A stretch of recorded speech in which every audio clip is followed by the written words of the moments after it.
eu tenho 18 anos. É porque eu fiz recentemente, tinha que lembrar. Tá mentirosa. Então, vou começar do início. Não, começa do final. Então, meus pais se separaram, eu tinha 5 anos. E a desestruturação da minha vida começou a partir da separação deles. Quer dizer, a partir de 1 ano antes da separação deles. Porque era eu que via todas as brigas, e eu lembro até hoje de todas elas. Era eu que via minha mãe com raiva do meu pai e descontando em mim, porque ela não podia falar pra ele, então ela falava pra alguém. Eu via o meu pai não indo na minha casa me visitar porque ele tava com raiva da minha mãe. Mas ele falava, filha, eu tô indo aí. Aí eu, tá bom. Aí passava 1 mês, passava 2 meses, passava 3 meses. A minha mala arrumada pra ir pra casa do meu pai. E eu via todos os meus amigos na escola, porque na época eu não tinha tanto divórcio como tem hoje.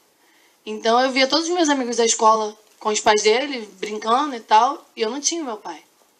O meu pai não falava, ah, você é minha princesinha, como eu via todos os pais falando para as filhas. Ele não falava, ah, eu te amo. Então eu fui crescendo, mas pra mim, eu tinha 5 anos, como que eu vou saber? Não, isso vai me afetar psicologicamente. Eu não pensava assim. E eu fui crescendo com... Sempre fui pra igreja, minha avó sempre me educou na igreja. E quando eu fiz 12 anos, eu tive os meus amigos, tanto da igreja quanto da escola mesmo, começaram a me levar pra sair.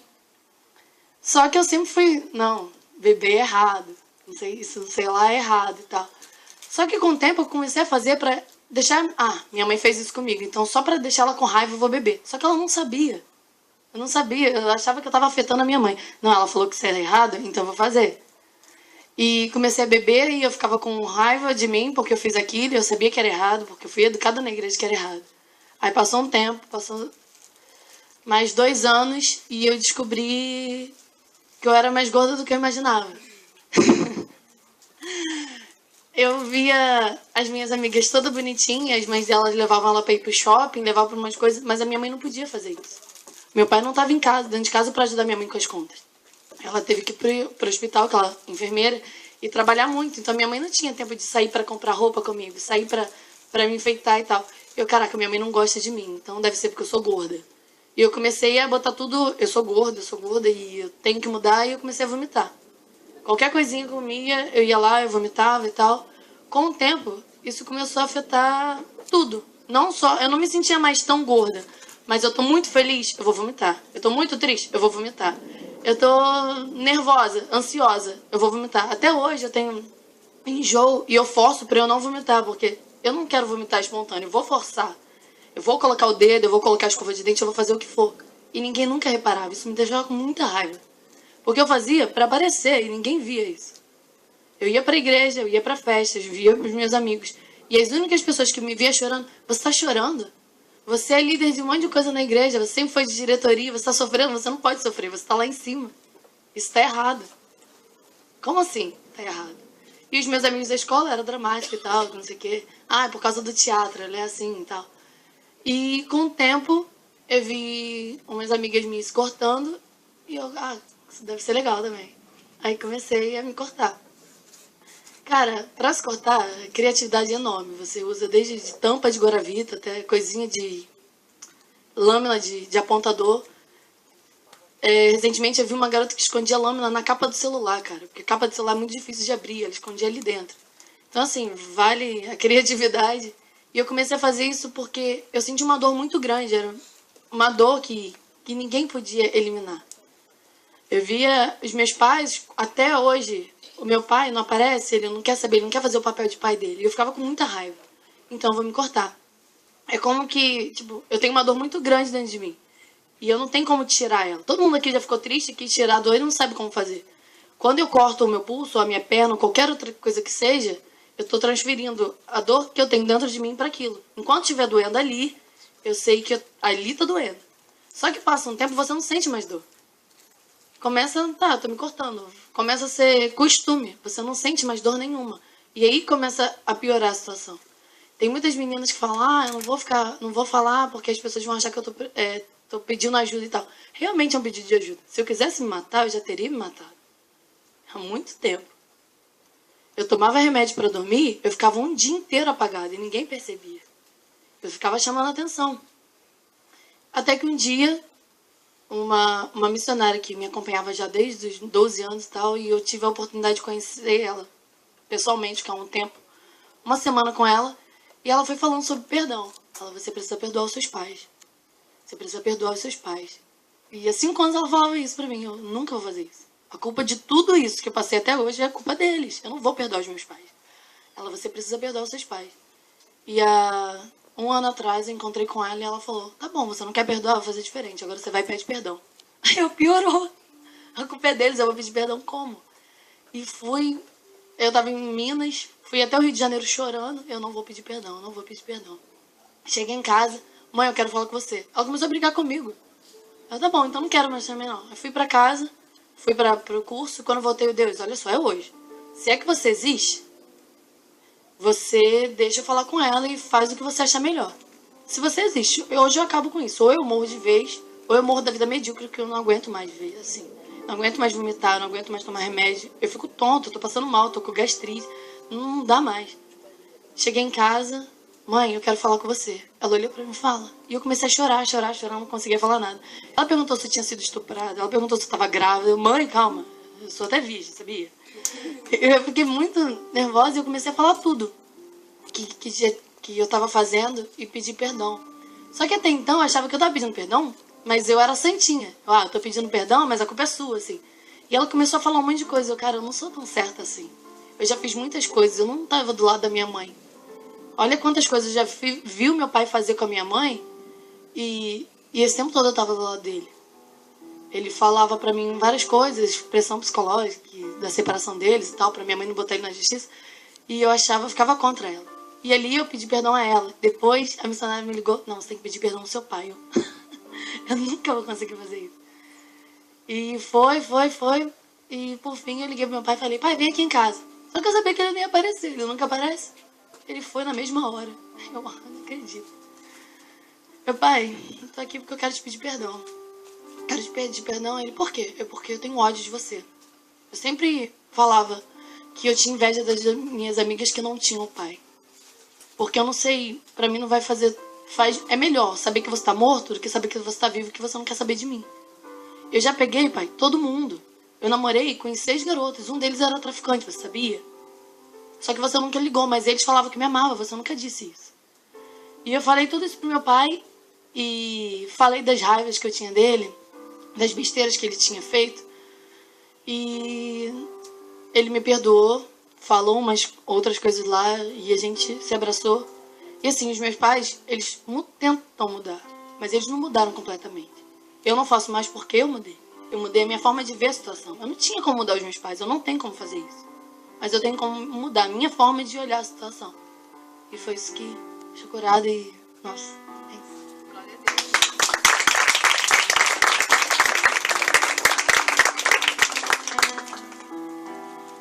Você vai ficar sentada ali. Agora.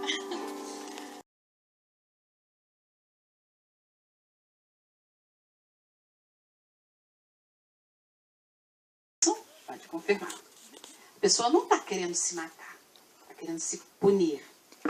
É um sintoma comumente relacionado ao transtorno de personalidade, borderline, mas também aparece em pessoas com depressão, transtorno bipolar, síndrome do pânico, bulimia, anorexia, vítimas de bullying, esquizofrenia, entre muitos outros. Então, isso pode acontecer com qualquer pessoa que sofre uma dessas doenças. Esquizofrenia, com certeza, tem muita gente que gosta, que vai se punir, que vai procurar uma saída e aí se machucando, se ferindo. O bipolar também faz coisas assim, né? A gente fica com muita pena e é uma doença muito triste e a gente tem que, assim, acolher essas pessoas, procurar entender. E eu gosto muito, tem um livro que eu li que diz assim, abrindo a caixa preta antes que caia o avião. Até a gente acha assim, porque a caixa preta só abre depois que cai o avião, né? Mas o bom é se a gente se conseguisse abrir antes.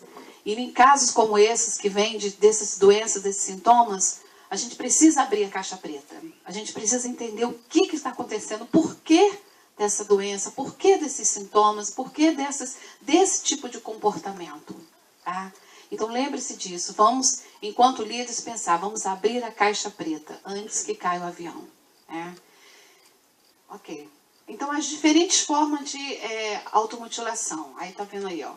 Reabrir feridas, morder o próprio lábio, língua ou braços, queimar-se com cigarros, produtos químicos, até mesmo com gelo, furar-se com objetos pontiagudos, beliscar-se, arranhar-se, utilizando para isso as próprias unhas ou algum objeto cortante.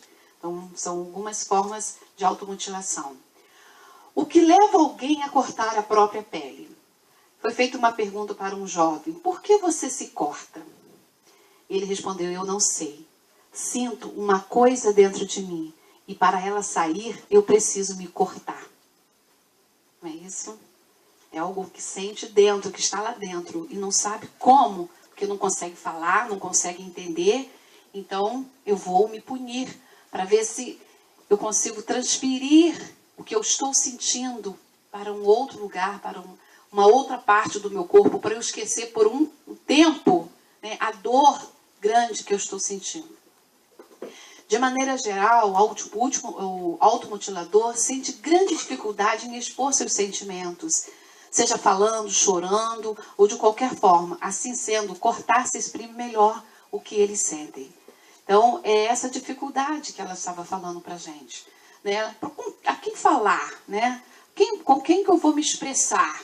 Então, como eu não consigo falar com ninguém, como eu tenho dificuldade, e quando você recebe uma pessoa assim no consultório, você tem muita dificuldade de descobrir, porque ele não chega falando, olha, eu estou me cortando, até você chegar lá, a não ser que já venha sendo indicado, né? Não, o sintoma é esse, o problema é esse, o problema-chave é esse. Então aí a gente, senão, você só vai descobrir depois, porque a pessoa vai se escondendo pela dificuldade que tem de expressar.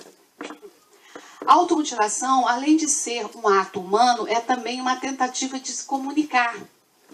Colocando para fora, quem infringe cortes na própria pele diz estar tentando expor a dor que sente dentro de si para fora. Como se fosse possível, veja bem, como se fosse possível trocar a dor emocional ou psíquica por uma dor física. Foi o que ela falou, né?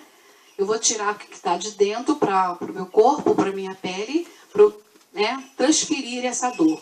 Uma dor que o outro pode ver, uma dor mais forte de se tratar. Isso significa o quê? Que é a forma que tem de chamar a atenção. Eu não consigo falar, mas eu vou me punir, porque aí eu vou estar chamando a atenção de alguma forma. Né? Eu estou aqui, eu estou sofrendo. Eu mereço isso. Às vezes as pessoas se ferem tanto que acham que ela é a pior pessoa do mundo, né? Sentimento de inferioridade ou de culpa. Eu sou uma estúpida, um lixo, não sirvo para nada, eu mereço isso, ninguém gosta de mim. Se sente muitas vezes culpado pelas questões relacionadas à família, que é um dos grandes problemas, é a relação familiar. Então se acha culpado pela briga do pai com a mãe, se acha culpado por uma doença na família, aí transfere para ela. Essa fala provém de um sentimento de inferioridade. Muitas das pessoas que se cortam são os depositários de suas famílias, os bodes expiatórios, aqueles que são responsabilizados por todos os problemas da casa. Foi isso? Confirmando. Eu sou a responsável. Tem um outro livrinho que eu gosto muito também, que eu trabalho com crianças, porque as crianças que estão em fase, que estão enfrentando aquele problema de separação dos pais, elas se sentem muito culpadas, né? Aí tem um livrinho que eu conto, que eu gosto de contar a história, Duas Casas e uma Mochila, né? Para a criança entender esse processo de separação e ela não se sentir culpada por isso, não carregar esse peso, porque com certeza ela vai ter alguma dificuldade em alguma área da sua vida, né? Ou emocional, ou cognitiva, e vai apresentar algum problema na escola, né? Ou vai apresentar alguma doença. Todas as famílias que trazem um filho, uma criança, né, para terapia, eu falo isso assim, em mais de 10 anos que eu estou atuando na psicologia, não vi nenhuma situação de criança chegar ao consultório sem ter alguma relação familiar. É por isso que eu trabalho com a terapia sistêmica, que é uma terapia que trabalha todo o sistema familiar. Não adianta que a criança não carrega com ela, né, o problema em si. Muito difícil, às vezes é um problema assim, orgânico, que a gente vai, busca tratamento, mas quase que 100% mesmo está relacionado a questões familiares. A automutilação tem tratamento? É uma pergunta. Tem tratamento? Vamos lá. Sim. Um dos tratamentos seria realmente a psicoterapia, né? Neste caso, tem como objetivo ajudar o paciente a identificar outras formas de lidar com as suas frustrações. Aqui, nós estamos falando de psicoterapia, mas lógico que aqui ela entrou com uma ajuda, né, terapêutica também, mas foi de uma missionária, que também é psicóloga também. Então, fechou, né? Então, estava bem dentro, né? Estava muito preparada para te ajudar. Então, o psicólogo, né, nós como terapeutas, vamos ajudar a entender essas frustrações, a lidar com essas frustrações, a buscar outras saídas, né, porque não seja essa de se punir, de se machucar, de se ferir. Ainda que ainda não há medicação específica, né, indicada para qualquer paciente, para que o paciente pare de se mutilar. Não diz assim, vamos ao psiquiatra, vamos ao médico, toma um remédio para você. Não existe, né? Entretanto, a medicação pode ser indicada para alívio dos sintomas depressivos e ansiosos que podem colaborar para a manutenção do comportamento. Então, aí é uma questão, às vezes, de um medicamento para diminuir um pouco a ansiedade, né? Isso aí a gente indica quando o paciente chega com um grau de agitação muito grande, um desespero, aí então tem que controlar essa ansiedade, então toma um medicamento indicado pelo psiquiatra, mas não cura, medicamento não cura, então não adianta você ficar só com medicamento, senão você vai se viciar e vai continuar com o mesmo comportamento. Você tem que buscar qual é a causa, para identificar qual é a causa, e aí sim nós acreditamos na cura. Há também medicações que são usadas para diminuir a impulsividade, né, que ajuda o paciente a resistir à vontade de se machucar, caso isto aconteça. Como identificar pessoas que se automutilam? Isso aí, estamos na igreja, estamos ligados na família, então vamos ver como que a gente pode identificar. As pessoas que apresentam automutilação sentem vergonha, é isso? E medo de revelar este comportamento. E aí procuram esconder as lesões e as fazem solitariamente, onde não podem ser observadas.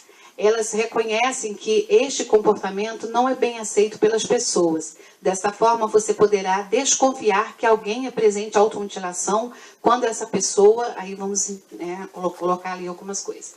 Elas sentem vergonha, elas tentam esconder. Mas aquele esconder assim...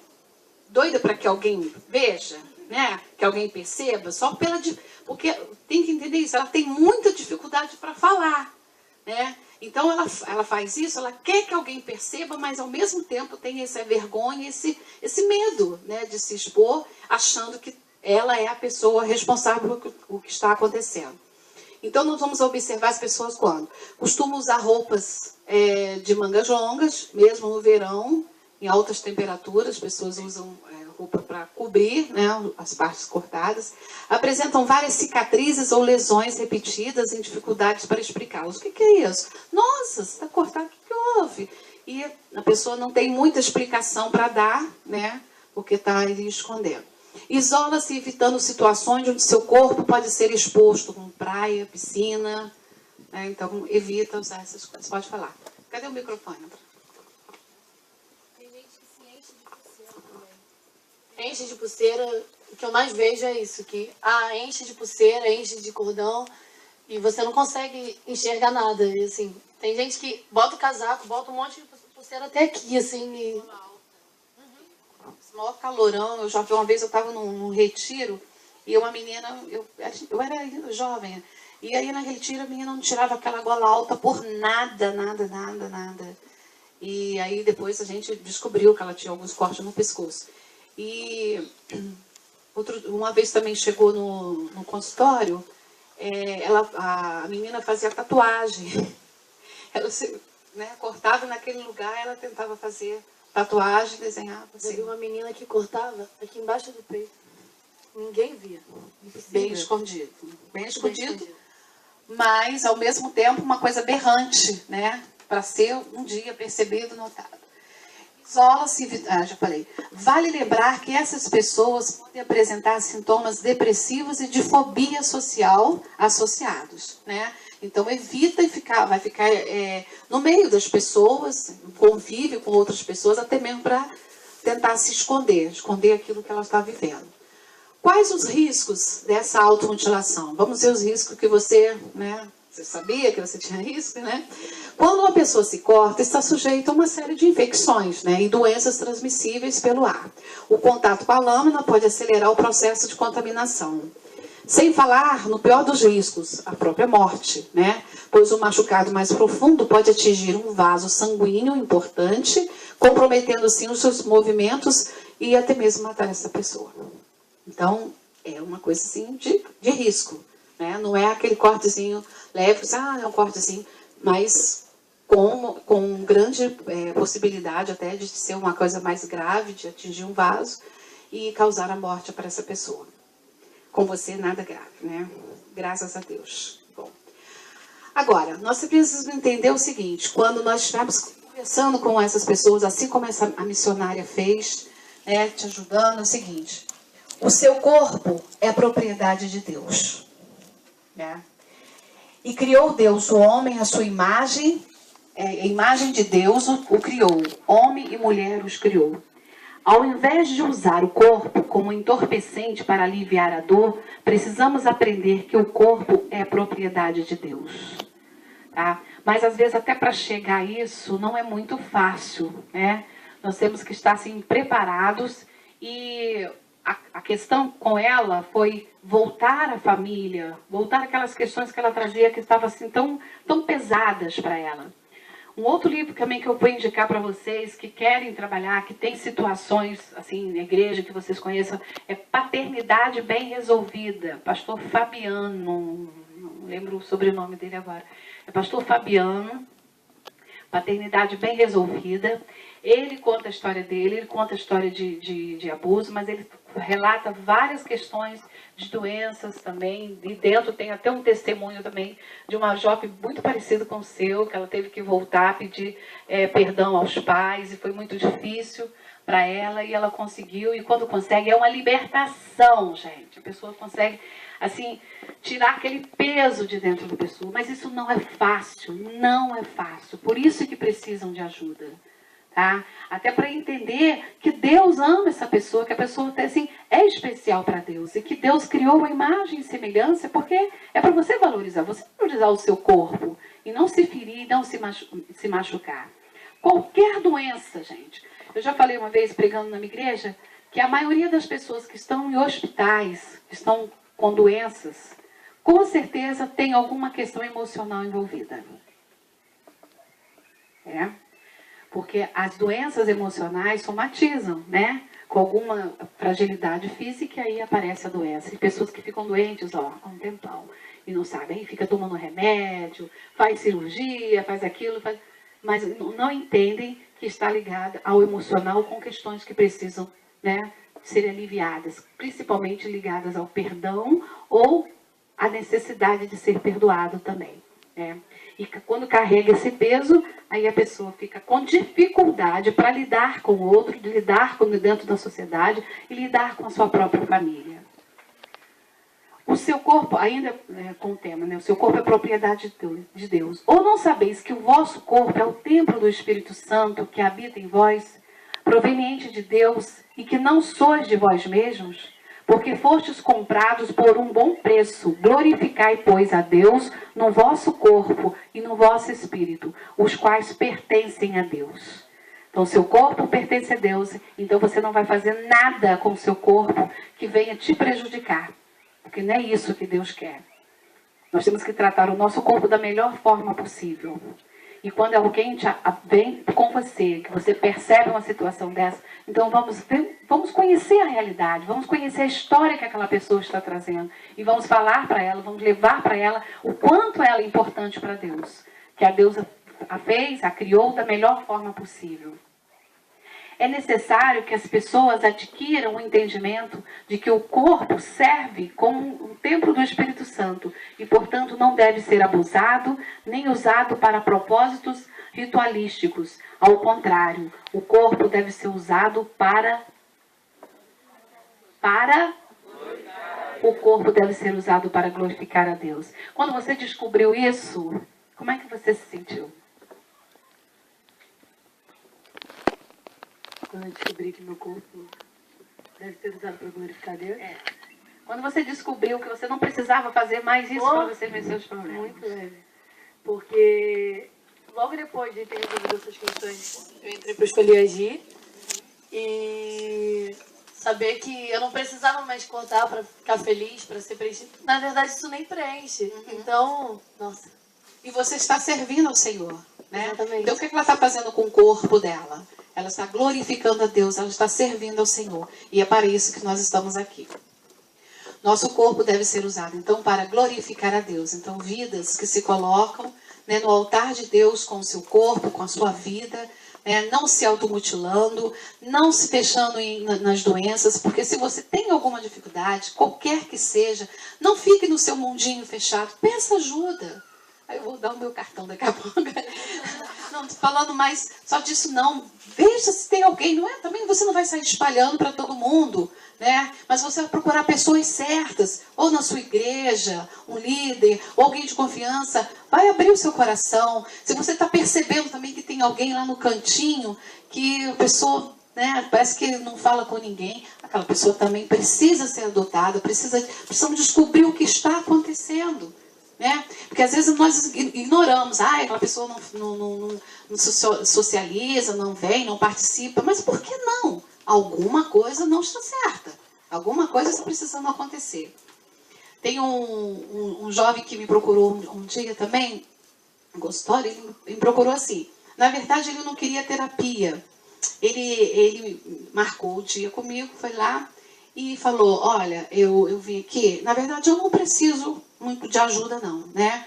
Mas eu queria que você ajudasse a minha família, né, os meus pais, que você chamasse os meus pais aqui, porque eu estou querendo me tornar até homossexual mesmo, mas eu preciso, né, que eles me entendam e não me expulsem de casa. Eu quero que você chame os meus pais para me ajudar. Então, o que acontece? Ele estava vivendo um conflito e foi procurar ajuda. Só que ele não queria assumir também que era uma dificuldade dele, né?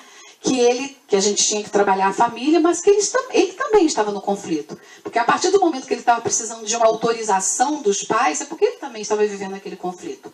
Então tem muita gente que está à nossa volta aí, que está vivendo esse conflito, né? Que está precisando que você converse com ele, mostre para ele que ele precisa, primeiro, aceitar o que está acontecendo. Aceitar a sua condição, né? Ou depressivo, ou bipolar, ou que se automutila, qualquer que seja a situação, a pessoa precisa aceitar. Aí daí você vai trabalhar as questões que estão envolvidas, que envolvem tudo isso, até chegar a pessoa entender que ela vive, ela nasceu para glorificar a Deus. Okay.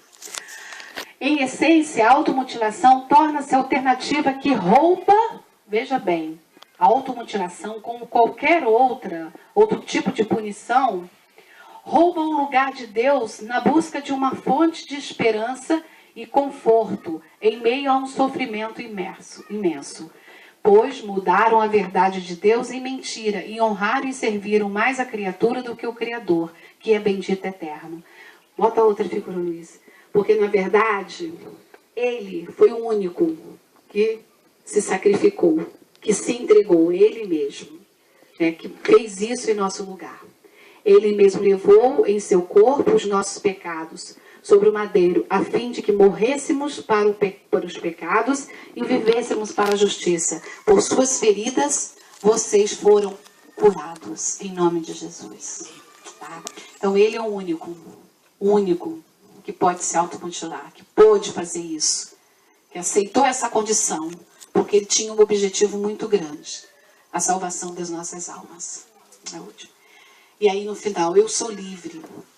ele demonstrou ao permitir que seu próprio corpo fosse mutilado, a fim de que eles pudessem ser livres da corrupção, do pecado e desfrutar de um relacionamento íntimo com Deus. Pode botar a última.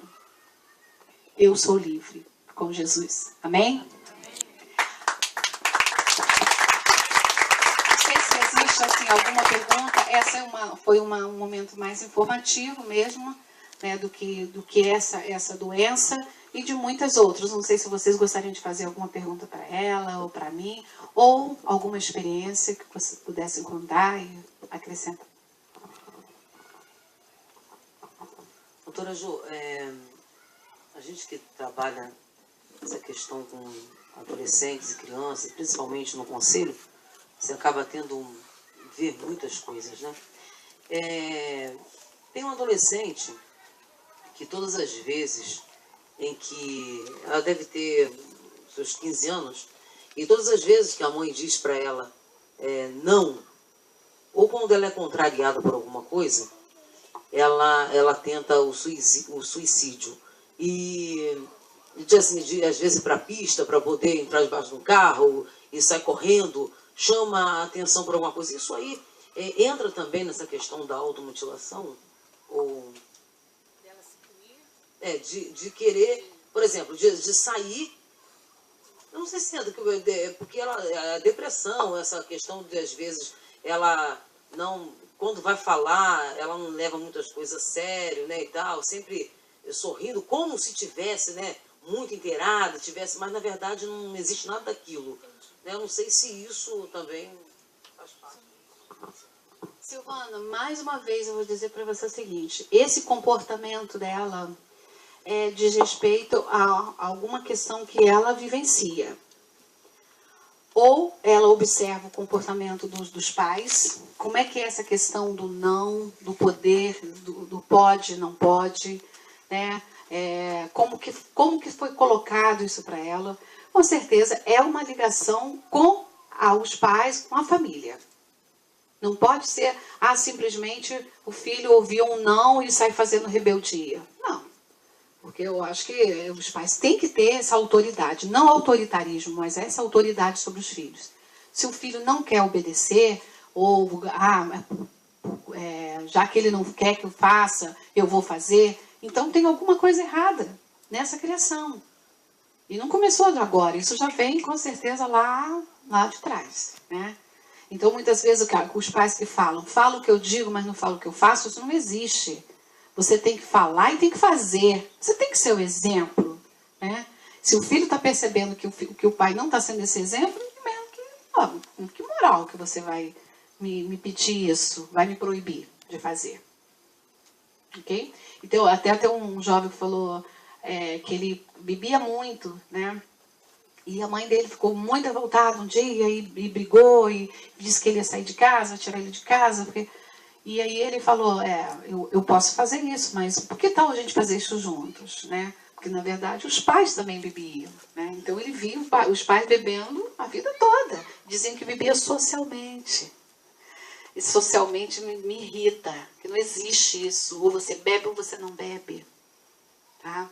Essa coisa assim, numa festinha, não adianta. Bebeu, pronto, é bêbado. É viciado, né? Eu me controlo. Gente, tem gente que tem um organismo que reage um pouco mais diferente do que outros. Tem outros que têm uma fragilidade maior, né, que apresenta, né, mais. Esse parece estar bêbado, esse não. Às vezes beberam a mesma coisa. Então, para mim, é a mesma coisa. Tá? Bebeu, é viciado. E é um vício que abre para muitas outras, né? Então, os pais que querem, que falam, não faz isso, tem que ver qual está sendo o seu comportamento também. E, às vezes, não para só nos pais, não. Tem uma questão de antes também, né? Até de avós, né? De pessoas que vêm mais de trás. Tem um rapaz muito preocupado também, que veio que estava com a vida muito desorganizada, inclusive até com risco de ser preso, né, por uma questão que ele vivenciou. E eu falei, mas vamos ver o que está acontecendo na sua história. E os pais dele, mas meus pais são ótimos, meus pais, eles são santos, eu nunca vi nada errado nos meus pais. Então, tá bom, então vamos conhecer um pouco mais a história e tal. Porque ele bebia muito, ele gostava muito de jogar, gostava muito de dinheiro no bolso. E esse, quando o dinheiro faltava, ele dava qualquer jeito para ter o dinheiro, para bancar a família dele. Então, nós investigando a história, aí ele não conhecia pouco, ele foi investigar a história dele e percebeu que ele descobriu que o bisavô dele, ele nasceu num cassino, né? Foi criado no cassino. Então, ali jogando, né, aprendendo, lidando com mulheres, com dinheiro o tempo todo, e foi uma pessoa totalmente discriminada da família, tanto que quase que ele não sabia da história do bisavô, né? Aí ele foi entender, caramba, mas eu não quero esse comportamento, eu não quero ficar sozinho, eu não quero terminar minha vida sozinho. Aí ele foi entender o que estava acontecendo para mudar o seu comportamento e dar uma nova guinada. Mais algum? Só acrescentando desde lá do suicídio, da automutilação, porque assim, os líderes têm muita dificuldade de identificar o problema e tal. E quando a pessoa não mostra no corpo, não está mostrando isso, mas é muito bom os líderes ficarem ligados nas conversas que eles estão dando na igreja, nas redes sociais. Tem uma rede social chamada Tumblr, que assim, como as pessoas que fazem isso, elas não costumam falar. Ela sempre acha que está incomodando, ela vai chegar, ela não vai ter coragem de falar aquilo tudo. Mas no Tumblr, eles desabafam muito. Eu tinha excluído quando eu tinha, e agora eu criei de novo, mas para alcançar essas pessoas. E assim, tem uma menina que mandou uma mensagem, ela não sabia que eu estava ali para ajudá-la. Mas ela entrou em contato comigo, ela pediu para criar a minha carta suicida, que ela estava criando um livro esse ano, com todas as cartas de suicida de todas as pessoas que fazem isso no Brasil. Depois que todo mundo mandasse isso para ela ia encapar e ia mandar pelo correio para casa dela de novo. Então, assim, dentro do Tumblr você vê de tudo. E conversando com essas meninas, ajudando, é problema de famílias. Meninas que já foram abusadas por todos os primos, pelo pai, que já foi estuprada e são lésbicas, gays, suicidas, tudo tá ali. Então, assim, mesmo quem nunca fez isso, quando entra no Tumblr, começa a ver que o mundo é só depressivo. Vocês veem, é só isso. Ninguém me ama, eu tô gorda, não sei o quê, ninguém me aceita, a sociedade me aceita. Eu sei que, assim, quando a pessoa tá lá, ela não sabe que a sociedade quer aceitar, só que você não vê isso. Então, assim, observa, procurar essa rede social, estudar o que é isso, porque todos os adolescentes hoje, mesmo que não façam isso, estão entrando nessa. Porque o Tumblr é um desabafo, você pode falar tudo. E suicida você pode explicar até melhor.